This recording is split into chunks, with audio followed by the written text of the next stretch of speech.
इस वक्त हम बिलासपुर जिले के कलेक्टर परिसर में हैं, जहां पे एक विकलांग अपनी मांग को लेकर पहुंचा। उसका कहना है कि विकलांग होने के कारण वो कोई भी काम नहीं कर पा रहा है, इसके चलते वो मछली पालन के लिए तालाब की मांग लेके पहुंचे। आइए बात करते हैं, कहाँ से आए आप? ग्राम पंचायत बामू। क्या मांग है आपकी?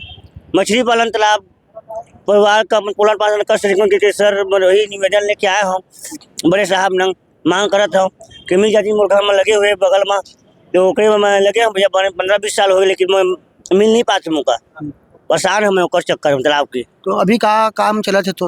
अब का काम चली गया, अब ले जाके थी गाड़ी धुलवत हूँ मांग जांच की। तो क्षेत्र के सरपंच से बात हुई तो? बात होते तो अब सरपंच ध्यान नहीं देते भैया। अब जिन बन जाती ना अपन का देखतेगा, हमारे गरीब आदमी का कोई सुनाई की नहीं है। अगले बार आवेदन लगा रहे सर तो कह दिए कि चंदन आवेदन लगाए है, निरस्त कर दी तालाब का। मैं मांग और आवेदन लगा रही हूँ।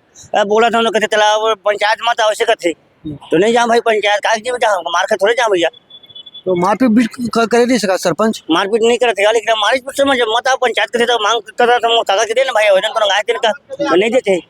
कभी समूह को दे, हाँ तो समूह माओ 50 इतना तक समूह को दे देना भाई, मोर बगल में मौका दे देते, मोर परिवार का पालन पोषण कर ले। हाँ ऐसे कह मैं लगे हाँ सर।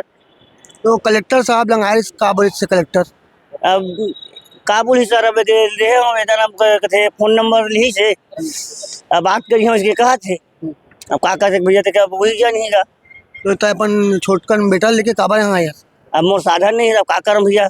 अब लड़का हर मोर सहारा है, अब लड़का नहीं रहता थोड़ी अब कौन धरी मोर छोड़ा का, भगवान लड़का दिए है तो वही मोर सहारा लेके अब चला था भैया।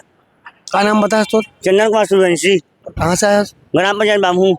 ये ग्राम पंचायत बाम्बू से आए हैं भाई। हाँ बता दें अपन ला कि पैर से अपाहिज है, नहीं चल पाते, ये हाथ के सारे चलते जेकर चलते ये अपन नानकन बच्चा ला लेके आए हैं जो एकर झोला ला दर थे। ये कलेक्टर से मांग करे है कि एकर जो घर के पास में तालाब है ना, तो एकर घर के पास में तालाब है, वहाँ ये मछली पालन करना चाहिए। यही मांग का फंदी तालाब है। कहना है कि फंदी तालाब में मछली पालन पर कई बार सरपंच के पास जा चुके हैं, पर सरपंच इला गाली गलौज करके भगा देते हैं, ऐसे एक आरोप है। अब ये बिलासपुर के कलेक्टर के साहब के पास पहुंची है। अब देखना होगी कि एक मामले में कलेक्टर साहब का कुछ एक्शन लेती है और का कुछ इला अब आगे सुविधा मिल पाती। कुछ सुविधा मिल सका तो सरकारी योजना?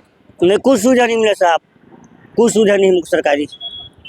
कितने बच्चे हैं? एक बस एक बच्चा है। हमारी पत्नी भी विकलांग है, जगही बेचारी हर को ले दे कि मैं भगवान के आशीर्वाद से कुछ परिवार से परिवार को पोष सकता हूँ। उनको पता है, भगवान को पता है, अगर गुजर में कर देगा।